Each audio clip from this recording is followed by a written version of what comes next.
proud to be here today because this new institute is one of the pillars, is one of the most advanced examples of German-Slovene cooperation in science and technology. Germany and Slovenia are cooperating in science and technology in many fields. There are high-ranking examples, and as far as I can say, they're very successful examples of cooperation. Science and technology here in Slovenia is very well developed, and if German institutions cooperate, it is for the benefit of both. So we are meeting on an equal footing, and this is science and technology exchange as it should be. Okay. We many times the German, of course, German market for Slovenian market and our economy is very important, of course.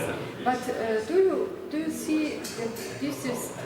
We are talking about a small center in this particular moment, and could be in 5-10 years, as we already said, important partners for other subjects, also German subjects in this science area. Science. Yes, with science.